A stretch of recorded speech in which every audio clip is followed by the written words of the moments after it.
5 strangers, 5 emotional red flags, 1 aircraft they were all about to board.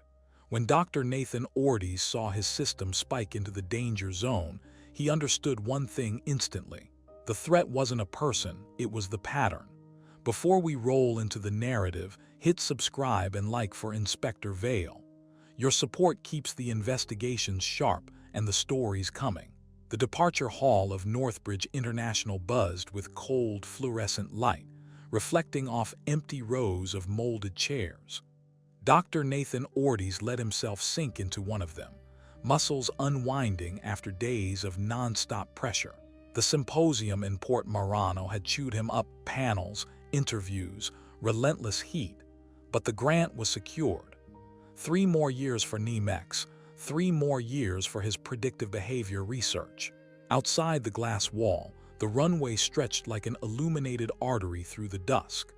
Aircraft rolled past in steady rhythms Nathan had loved since childhood. Bad eyesight had killed his dream of becoming a pilot.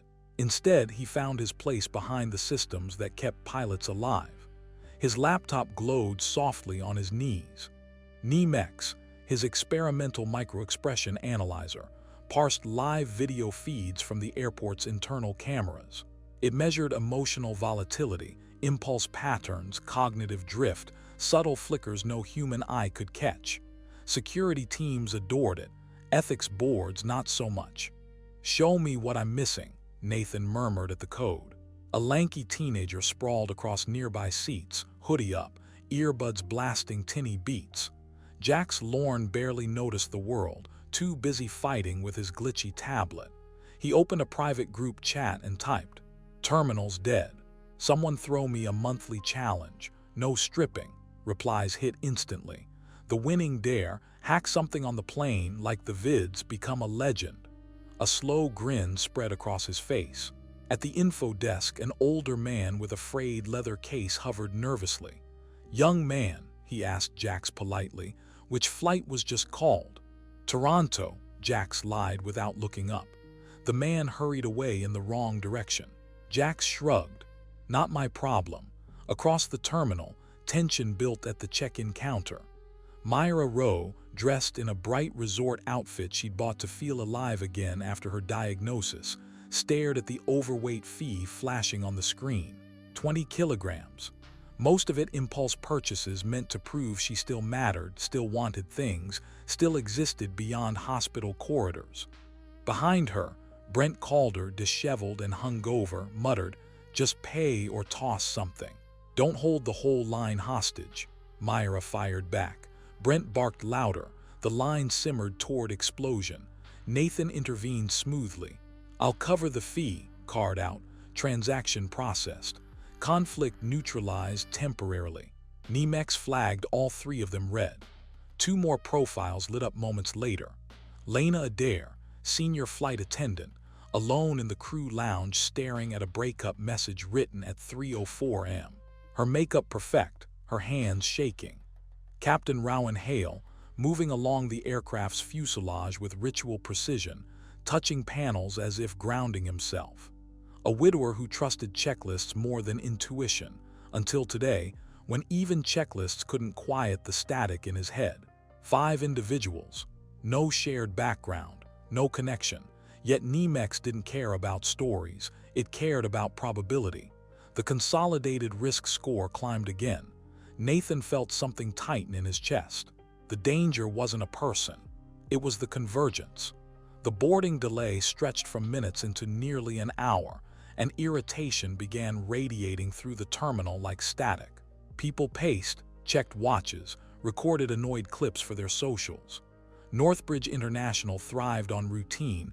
Any disruption felt like a system error. Nathan stood at a tall window, laptop balanced on his forearm, NEMEX pulsing with uneven red spikes across its dashboard. He wasn't looking for a terrorist. He wasn't looking for intent. The system wasn't built for that. It tracked imbalance, emotional compression growing too tight, too fast. And right now it was screaming. Jax Lorne was escorted to a secondary screening room first, thrilled by the attention. He spun in the chair, gawking at the monitors. Yo, is this like a secret airport HQ? You guys chasing some mastermind? His energy ping-ponged off the walls. Nathan entered quietly. No masterminds today, just a few questions. Jax, anything big happening in your life lately? Jax shrugged. Parents split. Mom forces vacations. Dad pretends it's fine. He smirked. I make content, that's my life. Any counseling recently? Jax laughed like it was a joke. I'm not broken, man. Nathan's pen stilled for a moment. An impulsive kid with an audience cheering him into recklessness. A dangerous combination no security protocol accounted for. Next came Myra Rowe, a storm wrapped in a summer dress. She strode into the room as if ready to file a lawsuit. You have no right to detain me, she snapped. I am documenting everything. My followers are already asking why your airport is profiling passengers. Myra, Nathan began softly, is someone meeting you in Clearwater Ridge? She hesitated. Just a flicker. My audience is waiting for my next column, she replied stiffly. That's enough. And your health, he asked. That's none of your concern. Her fingers tightened around her bag strap. The system marked her red before she even sat down. Brent Calder arrived next, half supported by a frustrated security officer. He tried to grin, but only managed a grimace. You drink because you're struggling, Nathan said, or because it's easier than stopping. Brent exhaled a bitter laugh. Buddy, I drink because not drinking feels like lying. My whole business is lies, selling shiny versions of people, including me. And after you land, Brent stared at the ceiling, probably order another drink, keep falling, gravity right. The last two interviews sank the index even further. Lena Adair sat with perfect posture, but her eyes were empty. Something changed, Nathan asked gently. My relationship status, a hollow smile. Apparently that's all anyone noticed. And what will you do after the flight? Sleep, she whispered. Then came Captain Rowan Hale. He carried his discipline like armor. Anything unusual about the upcoming flight? Nathan asked. Standard turbulence over the ridge, Rowan replied. Aircraft is within limits. And you, Rowan paused, a crack in steel. Every flight means responsibility. Review, adjust, repeat. I don't allow myself mistakes. After landing, debrief, analyze, improve. 5 people. 5 different fractures. No contraband. No plot. No shared agenda. But the unified risk curve was climbing in one direction, up. Nathan could feel the weight of it settling on his shoulders. Nemex wasn't pointing to a single threat. It was identifying a convergence of unstable vectors all feeding the same moment. A moment that would take place in the sky. And time was running out. Boarding opened to a chorus of sighs and curses. Passengers pushed toward the gate as if the delay were personal. Nathan stood at the window, laptop open, Nemex pulsing red. The airline had been blunt. Name a specific threat or the flight leaves. But the system wasn't pointing at someone. It was reacting to the whole cabin. He watched as the last passenger disappeared into the jet bridge. At 7:53 p.m., the aircraft pushed back. Nathan called airport security one last time. The index is still climbing, he said. This isn't about intent. It's an alignment of unstable profiles.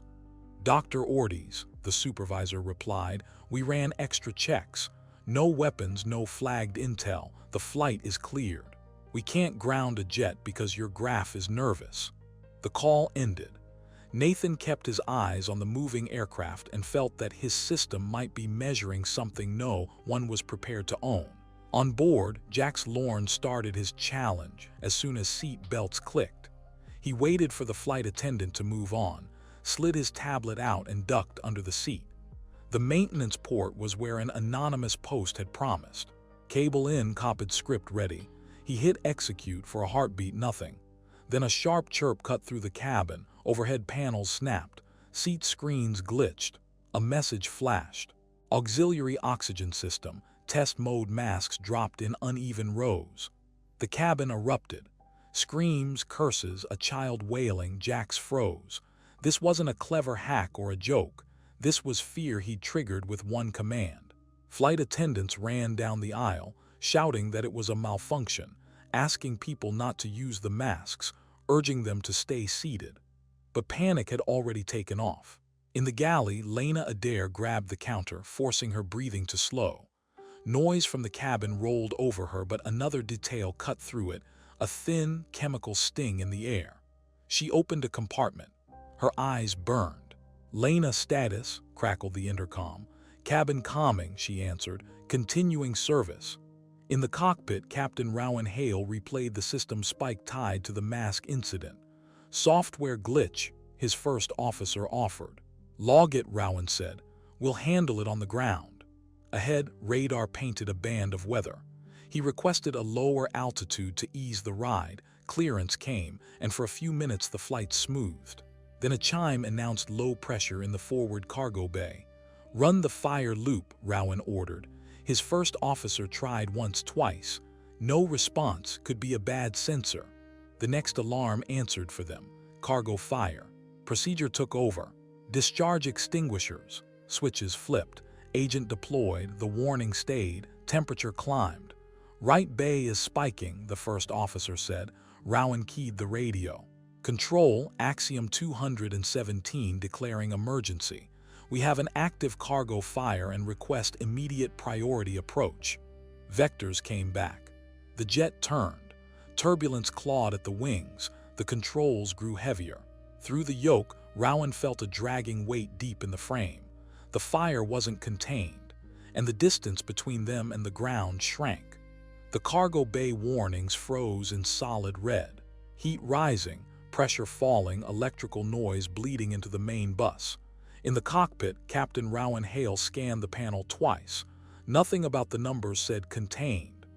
"Axiom 217, descend to 9,000, ATC said. "Descending," Rowan replied. The jet shuddered. "Forward bay still past critical," the first officer said. "Extinguisher shows discharge, but readings disagree." "Then the fire's still alive," Rowan answered. In the cabin, irritation had cooled into brittle quiet. The fallen masks were stuffed back into the ceiling. The official line was a systems glitch. No one believed it. Jax Lorne stared at his dead tablet, seeing only the code he'd launched. Every bump felt like blame. He wanted to rewind 10 minutes. Instead, the plane kept going. Across the aisle, Myra Rowe checked the vents again. A faint chemical tang rode every breath. Behind her, Brent Calder sniffed, scowled. He'd smelled overheated racks and burning plastic before. "That's not normal air," he muttered. In the aft galley, Lena Adair brushed a storage hatch and felt warmth. Too much for that corner of the fuselage. "We should tell the cockpit," the junior attendant whispered. "We will," Lena said, but the intercom buzzed first. "Cabin crew, secure the cabin, expect turbulence." They locked carts and braced. The metallic scent seemed stronger. The jet hit the storm line hard. It dropped, rose, rolled. Overhead bins thumped. Lights dimmed, then steadied. A second chime joined the cargo fire alarm in the cockpit, electrical instability on a main bus. "If that cargo is lithium," the first officer began. "We treat it like it is," Rowan cut in. "We're not staying up here." He keyed the radio. "Control, Axiom 217 declaring emergency. Active cargo fire degrading systems. Request priority approach. Static." A broken reply. "Vectors weather standby," the signal died. Rowan switched frequencies. "Any station, Axiom 217 declaring Mayday. Cargo fire, probable batteries, electrical faults. Request nearest usable runway and heading." "Axiom 217, ridgefall approach," another voice answered. "Closest field. Weather severe, runway short but available." "It'll have to do," Rowan said. "Send heading." The jet banked into thicker cloud. In the cabin, Lena's voice went over the PA. "Ladies and gentlemen, please remain seated with belts fastened. We are preparing for an unscheduled landing." The phrase slid down the aisle like a draft. Myra locked her phone and gripped the armrests. Brent held the seat in front of him. Jax pulled his hood up as if cloth could erase what he'd started. Another jolt shook the plane. Somewhere a panel popped. The smell of hot circuitry grew sharper. Rowan selected the first stage of flaps.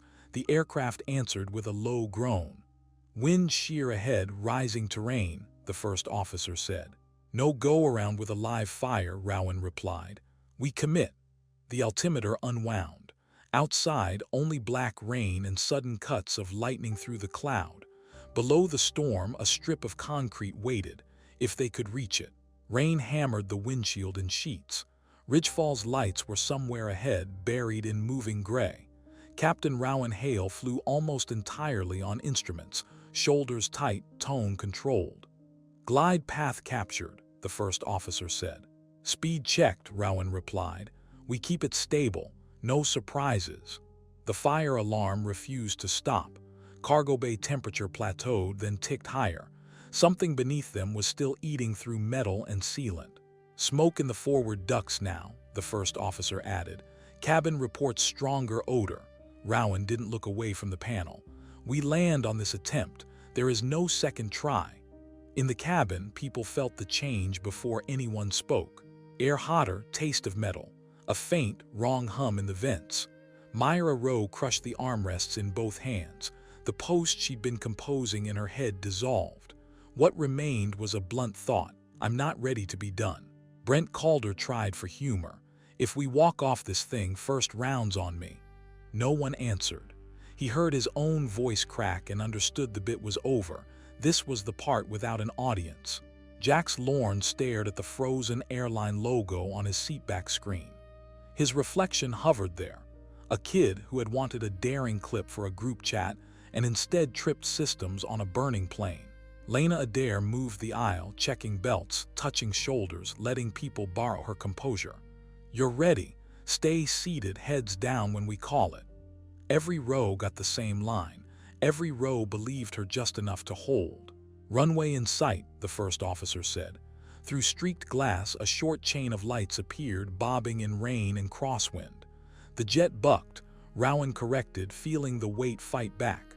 "Little high," the first officer warned. "We ride it down," Rowan said. "No go-around."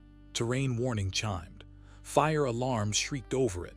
Somewhere behind them, metal popped as temperature and stress found weak points. Axiom 217, wind 15, gusting 23, runway 24 cleared to land, Ridgefall radioed. Rowan didn't answer. His hands were full. He flared as much as the shortened approach allowed. Wheels hit hard, smashing water into white walls. For a heartbeat, the aircraft stayed on centerline. Then the right side sagged. The burning mass in the bay shifted. Yaw, skid, screaming metal. Sparks carved harsh lines under the wing. "Heads down," Lena shouted as the cabin snapped sideways. Overhead, bins blew open. Bags and loose objects slammed into people. Someone screamed a name, someone else just screamed.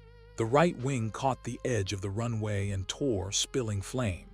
The fuselage twisted, momentum dragging it off concrete into mud, lights spinning away into darkness. Rowan's last thought wasn't a checklist. It was a refusal.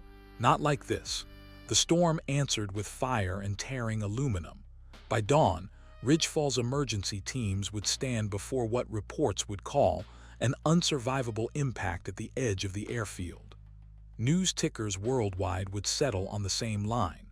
Axiom 217, CRASHES on emergency landing, no survivors. Morning came with a gray, damp stillness over Ridgefall Valley.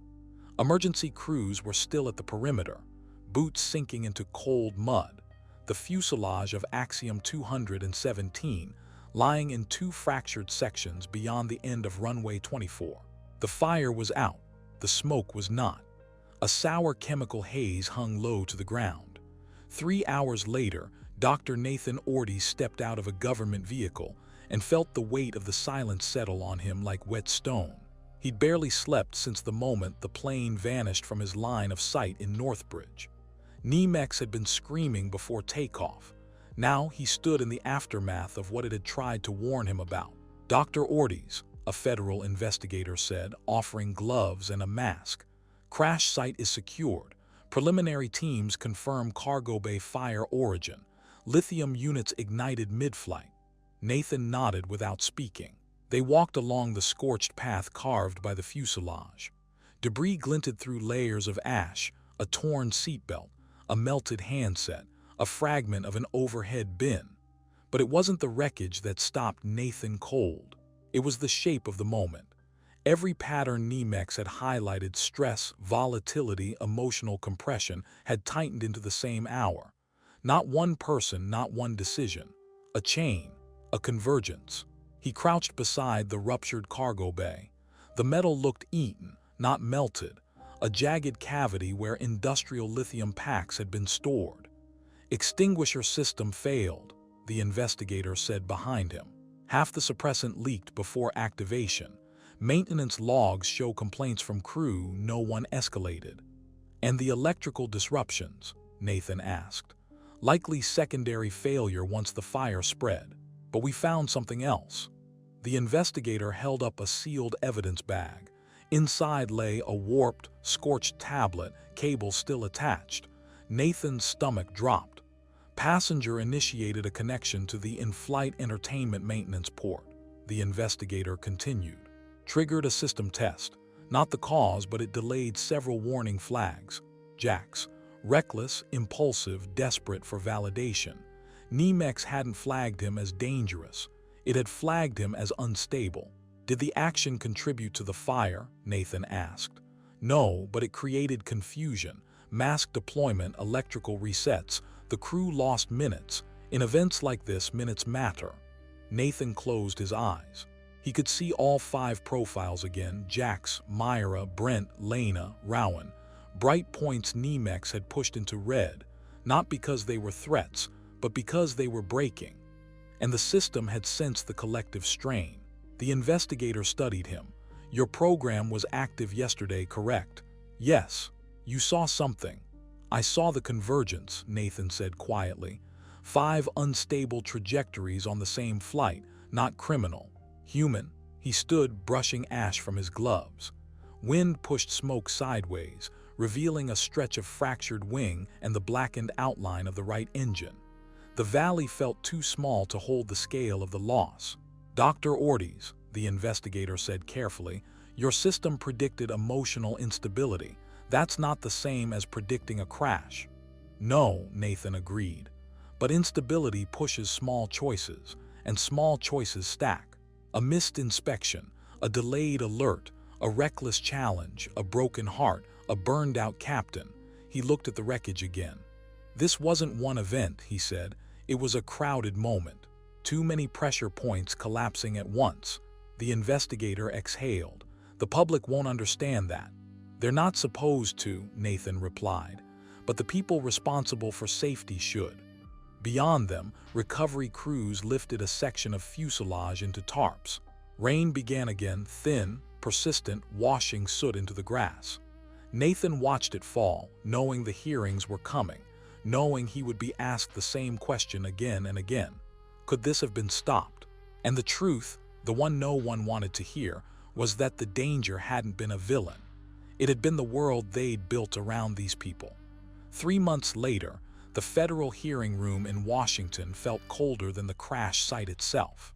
Dr. Nathan Ortiz stood at the podium, lights glaring off polished wood, a dozen cameras aimed at him like instruments measuring his heartbeat.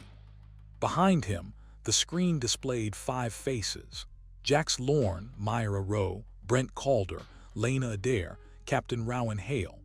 5 lives frozen in airport stills. 5 profiles Nemex had flagged before any of them stepped onto Axiom 217. Nathan cleared his throat. The direct cause of the accident, he said, was a cargo bay fire triggered by lithium battery ignition. The extinguisher system failed due to prior leakage.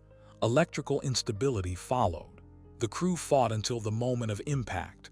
Pens scraped paper. Flashbulbs snapped. But what I need to present, Nathan continued, is not in the technical report. A murmur threaded through the room. Our system, Nemex, detected severe emotional compression among 5 individuals on that flight. None were criminals. None were acting with malicious intent.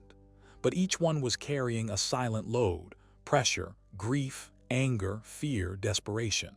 And the environment around them amplified it. He tapped the screen, shifting to archived posts, messages, status updates. Jack's Lorne acted out because a group chat rewarded escalation. Myra Rowe lived online more than in her own body, chased by illness she masked with bravado.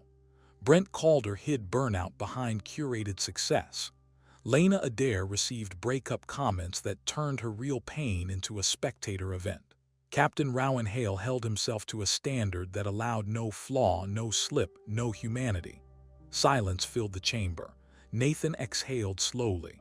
Everyone talks about the cargo fire, the lithium rules, the maintenance oversight. And yes, those failures matter, but something else mattered too. These 5 people were shaped, pushed, and reinforced by the constant gaze of others, by the pressure to perform, to be watched, to be perfect, to be entertaining. A senator leaned forward. "Dr. Ortiz, are you suggesting social behavior contributed to the circumstances?" "I'm suggesting we created a climate where people break in public and no one intervenes until something burns," Nathan replied. "And Nemex noticed the break, but we looked for the wrong thing, a culprit instead of a pattern." He paused, letting the idea settle. Safety isn't only machinery. It's the mental load we force onto individuals who aren't allowed to fail. The chairwoman thanked him and ended the session. The cameras went off, the room emptied. Outside, dusk hung like a bruise over the city. Nathan walked down the steps toward the street, feeling the weight of the moment loosen just a little. At the corner, a young blogger was already recording a video recap of the hearing. "Government hides details, but new AI predicted crash patterns," he said, gesturing wildly. Behind him, likes and notifications flashed across his screen. Nathan paused, watched, then turned away. Nemex hadn't been wrong, it had been early. As he stepped into the evening, he knew the work wasn't over. The convergence would happen again unless people understood that pressure wasn't abstract. It was measurable, dangerous, and everywhere. He lifted his phone, typed one line to his team: "We rebuild Nemex. But this time we aim at prevention, not prediction."